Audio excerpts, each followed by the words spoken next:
वंदो गुरुपदकंज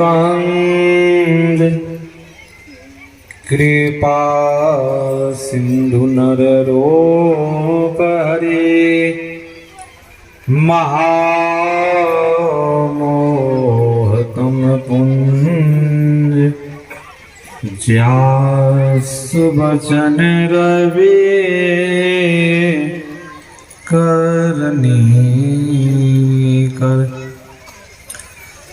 मंगल मूर्ति सद्गुरु मिलावे सर्वाधार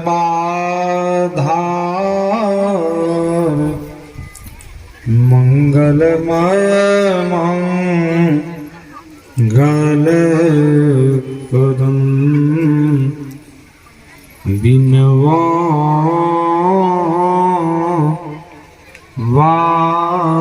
वारंवार मेरा मुझ में कुछ नहीं, जो कुछ है प्रभु तो तेरा तुझको सौंपता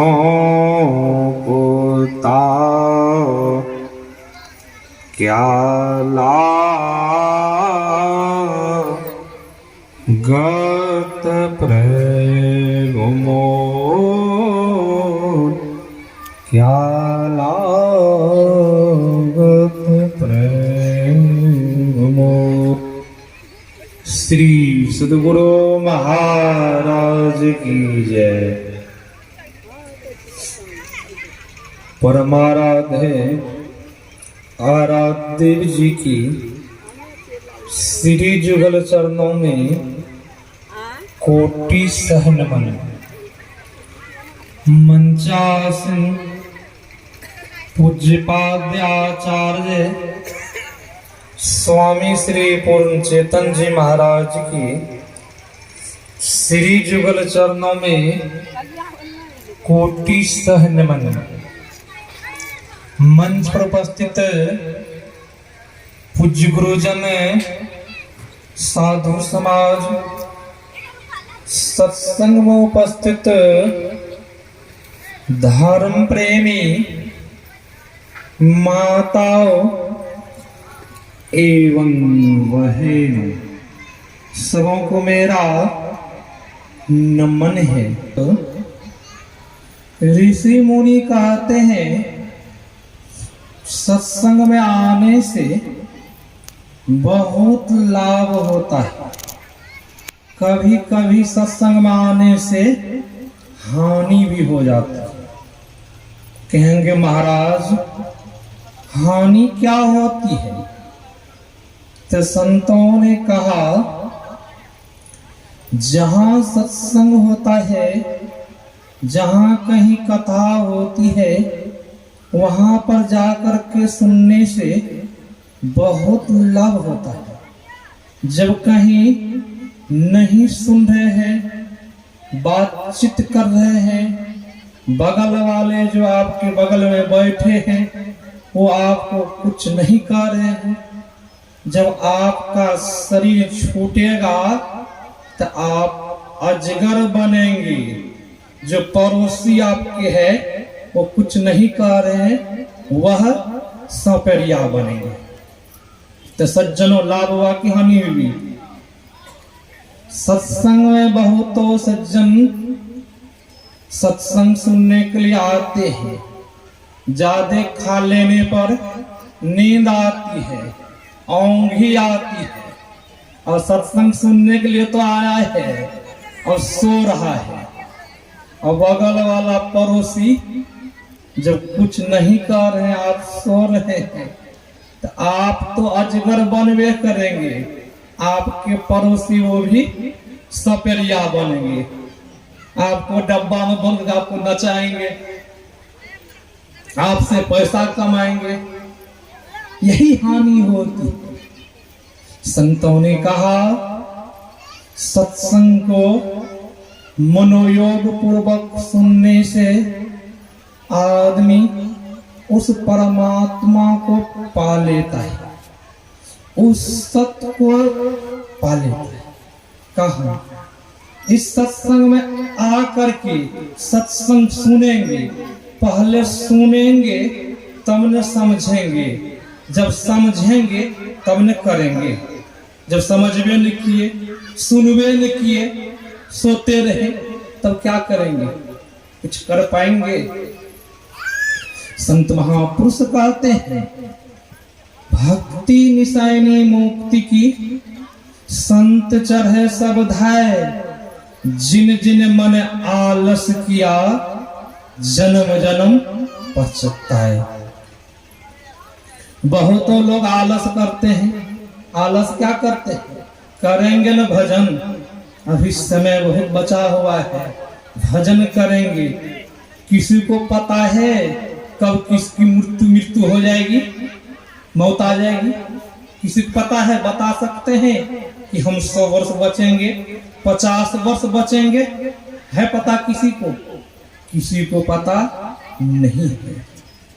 संत महापुरुष कहते हैं, जब भजन नहीं किए, शरीर छूट गया तो आपको नरक में जाना पड़ जाएगा। भक्ति से लाभ क्या होता है? भक्ति से शांति मिलती है, परिवार में सुख शांति मिलती है, और इस भक्ति से मुक्ति मिलती है। अभी सुना ना आपने, भक्ति निशैनी, कभी साल कर भक्ति निशैनी। निशैनी का अर्थ होता है सीढ़ी।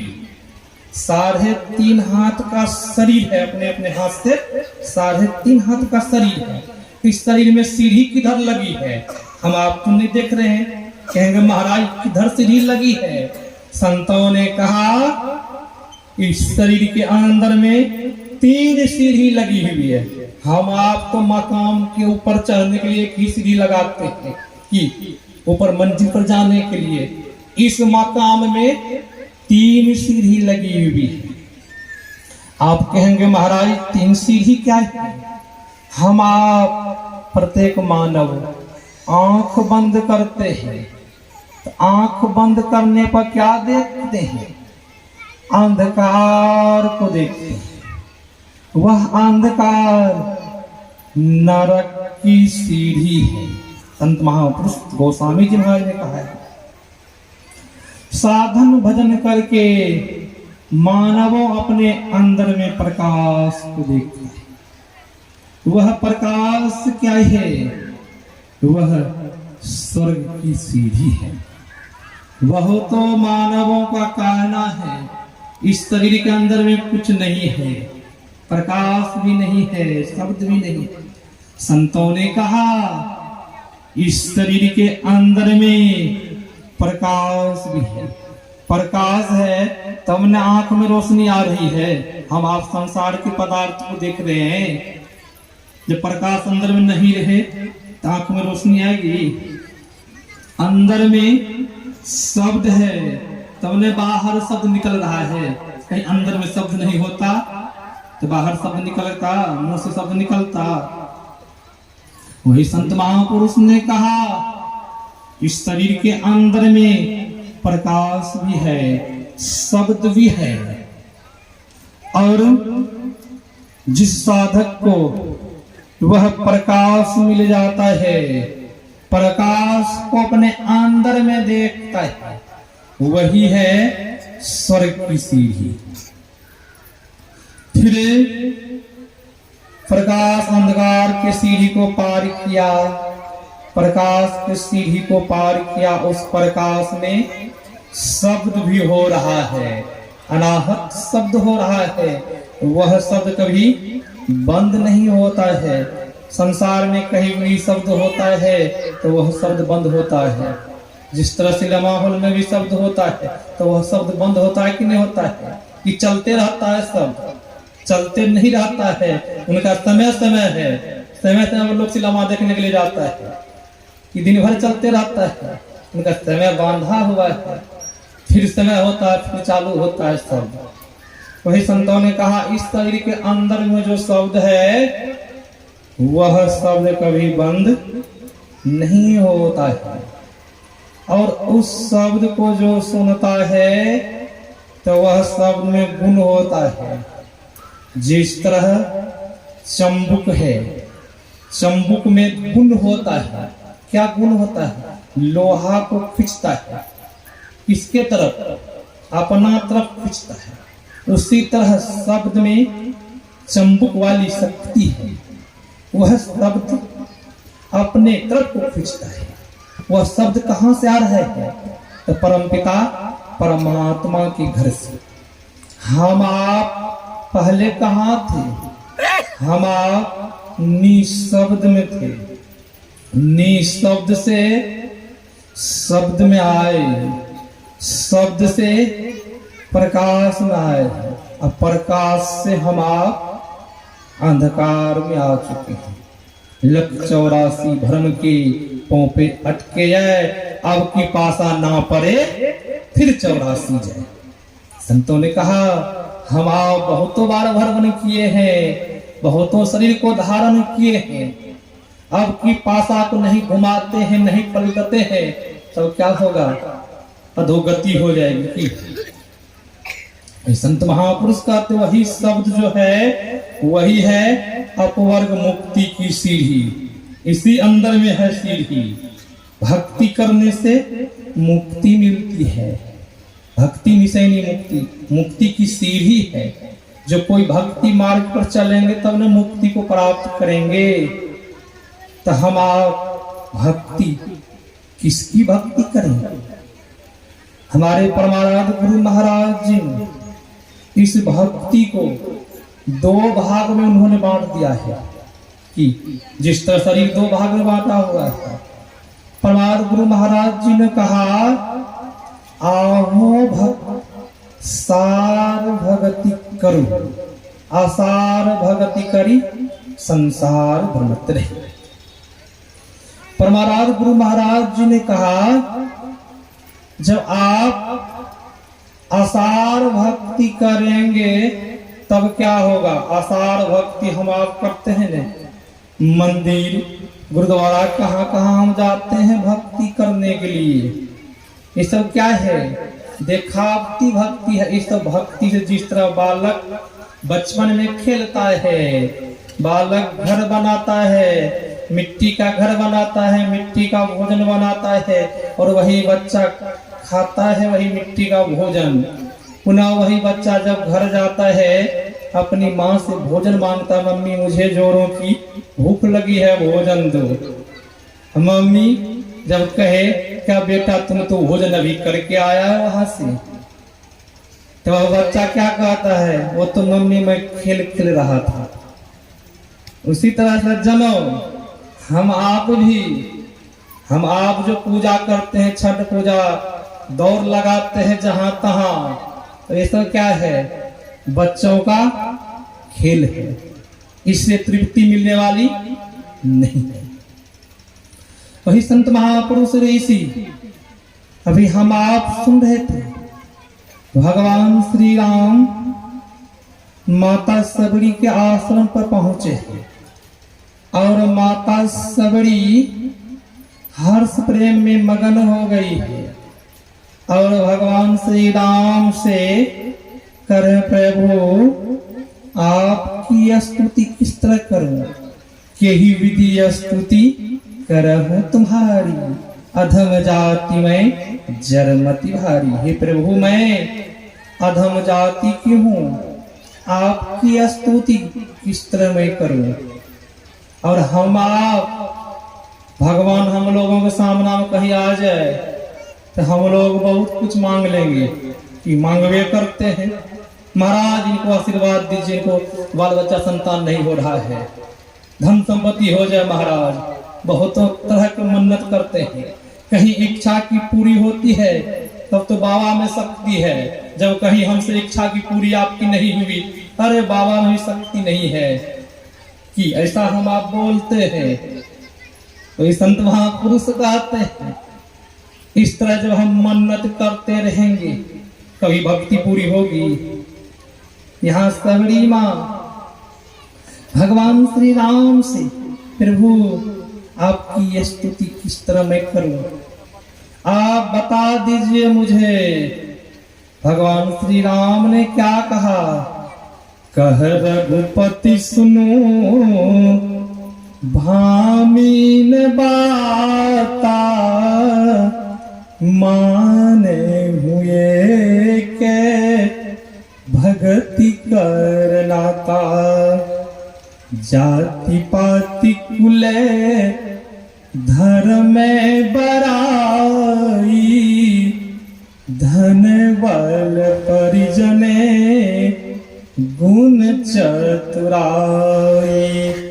भगतिहीन नर सो है कैसा, बिनु जल बारिधे देखिए जैसा।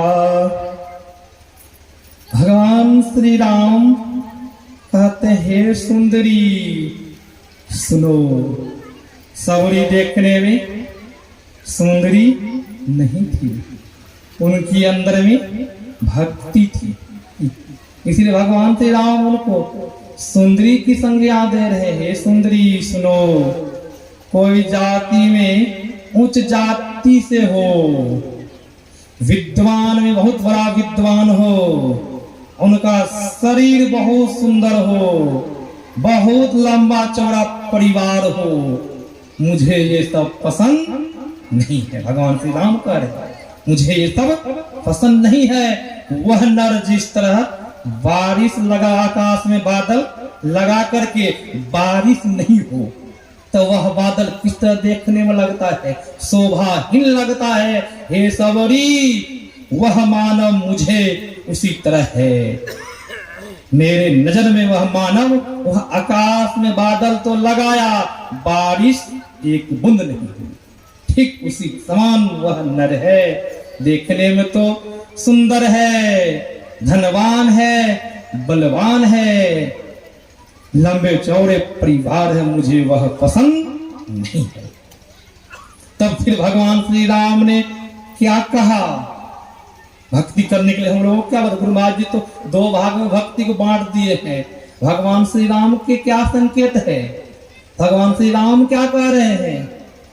प्रथम भक्ति संतन कर संगा, दो शरीरतिमम कथा प्रसंगा। भगवान श्री राम उपनिषद ग्रंथ में भगवान श्री राम ने कहा कि प्रथम भगति गाछी कर जाना, प्रथम भगति कर नदी कर जाना, वहां स्नान कर लेना। कि ऐसा वर्णन उन्होंने नहीं किया, करना चाहिए कि भगवान श्री राम को हो सकता है भूल हो गई है करने में, बोलने में। भगवान श्री राम इस तरह नहीं बोला। भगवान श्री राम ने कहा प्रथम भगति संतन कर सांगा। हम आप जब भक्ति करने के लिए चाहते हैं तो किनका संग करें? प्रथम भक्ति जो कोई संतों का संग करता है वही प्रथम भक्ति। संग का अर्थ होता है जिन्होंने गुरु धारण किया है, जीवन में उनके बताए मार्ग पर चल रहा है, यही है संग करना। दो शरीरतिमम कथा प्रसंगा, जहां कहीं कथा होती है, सत्संग होता है, वहां जाकर के सुनना, उस सत्संग में प्रेम करना, वही है दूसरी भक्ति। गुरुपद पंकज सेवा, तीसरी भक्ति अमान, चौथी भक्ति मम गुणगन, करई कपट तज गान। घमन छोड़ करके गुरुओं की सेवा करना, यही है तीसरी भक्ति। चौथी भक्ति है कपट को छोड़ करके गुणगान करना। भगवान श्री राम कह रहे हैं चौथी भक्ति कपट को छोड़ करके मेरे गुणगान करना। हम आप क्या कपट को छोड़ते हैं? घमंड को छोड़ते हैं, सत्संग तो प्रेम करते हैं, गुरुओं की सेवा भी करते हैं, फिर घमंड छूटता है। किसी को सुंदरता का घमंड है, कोई ज्यादा विद्वान है उनको विद्वता का घमंड है, हम बहुत बड़े विद्वान हैं। संतों ने कहा, भगवान श्री राम ने कहा, मुझे ये सब प्यारा नहीं है। कि प्यारा है? प्यारा वही प्राणी है जो भजन करता है। घमंड को छोड़ करके हम आप जब सेवा करेंगे तब हम आप सोचिए तीसरी भक्ति पर हम आप पैर दे दिए हैं। इससे पता कैसे चलेगा हम आप तीसरी भक्ति पर पैर दे दिए हैं? संतों ने कहा, जब आपके मन में कोई विकार उत्पन्न नहीं हो, किसी तरह का पाप करने का मन नहीं करे, तब सोचिए मेरा तन भी पवित्र हो गया है, मेरा मन भी पवित्र हो गया है। क्यों? खट विकार आपके मन से दूर हो गया है, तब आपसे तीसरी भक्ति होगी। जब तक विकार दूर नहीं हुआ है तब आपसे तीसरी भक्ति नहीं हो सकती। जब मन में विकार है, घमंड है, तो आपसे चौथी भक्ति कह रहे हैं, कपट को त्याग करके गुणगान करना। हम लोगों की तरफ मंदिर में बहुत तरह का कपट है, छल कपट प्रपंच द्वैत ईर्ष्या बहुत तरह का मन में भरा हुआ है। जब ये सब को त्याग करके गुणगान का अर्थ होता, हम आप सुबह और शाम में अष्टोत्तर काल संध्या वंदना करते हैं, सुबह में हम आप स्तुति विनती करते हैं, शाम में भी करते हैं। हम आप उस परमात्मा के गुणगान करते हैं, बड़ाई करते हैं, फिर उनसे हम आप मांग करते हैं, प्रभु प्रेम भक्ति दीजिए बिनवों कर जोड़ी। हे प्रभु, आप जब मुझ पर प्रसन्न हैं, खुश हैं, तो आप मुझे भक्ति दीजिए। जो इस तरह का मन्नत करते हैं वह सच्चे भक्त हैं। जो इस तरह का मन्नत नहीं करते, बहुत तो धन संपत्ति मांगते हैं, पुत्र पुत्रियां मांगते हैं, वह भक्त इस तरह का भगवान को प्यारे नहीं हो सकते। मंत्र जाप मम दिल विश्वासा, अपंचम भजन सो वेद प्रकाशा। जो मंत्र मिला है उस मंत्र को जब हम मनोयोग पूर्वक उनका जब जाप करेंगे तो मंत्र में शक्ति होती है। जिस तरह देखते हैं तांत्रिक, ओझा, डैन, जोगिन गांव समाज में है, किसी को कुछ कर देता है। जिस तरह ओझा तांत्रिक देख लीजिए, किसी को सांप काट लेता है तो ओझा तांत्रिक क्या करता है? मंत्र के द्वारा उनको झाड़ देता है, ठीक कर देता है। किसमें? मंत्र में शक्ति है, तब ने वह ठीक हो गया, उनका विष उतर गया। मंत्र में शक्ति है। हम लोगों को जो पवित्र मंत्र मिला है, क्या इस मंत्र में शक्ति नहीं है? इस मंत्र में भी शक्ति है। हम आप जपते नहीं है, जपते मनोयोग पूर्वक मंत्र का जप नहीं करते हैं। तो करते क्या कहेंगे महाराज? तो करते क्या है? हम तो गुरु महाराज जी से दीक्षा लिए हैं।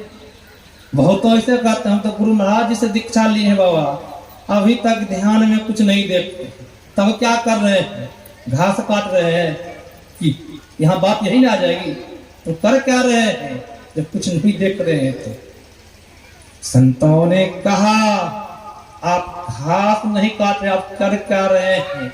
जब ध्यान में बैठते हैं तो गुनावन होता है, मन भागता है और बातचीत करते हैं। मन में मंत्र का जप नहीं करते, हम बातचीत करते हैं। बातचीत करते करते बस श्री सदगुरु महाराज की बोल के उठ जाते हैं। इसीलिए मन बस में नहीं हो रहा है, मंत्र का जप नहीं कर रहे। मंत्र का जब जप करेंगे तो धीरे धीरे क्या होगा, मन बस में होगा। भगवान श्री कृष्ण ने कहा है मन का बस करने का दो ही उपाय है। दो उपाय क्या है, ये चलमान चंचल मन जो बस होगा, ये कैसे होगा चलमान चंचल मन बस में? मन क्या है, इंद्रियों का राजा है, इंद्रियां नौकर नौकरानी है, उनके स्वामी है। जिनका मन बस में हो गया उनसे अवश्य भजन होगा। मन बस में नहीं हो रहा है, मन जो कहता है हम वही करते हैं, मन के कहे चलते हैं। मन के कहे जब चलेंगे कभी सुख हो सकता है? संतों ने कहा नहीं हो सकता है। मन होगा कैसे बस में? हम आप ध्यान में बैठते हैं, गुनावन होता है, उठ जाते हैं। संतों ने कहा, महापुरुषों ने कहा, उस मन को बस करने के लिए आपको वैराग चाहिए। क्या चाहिए?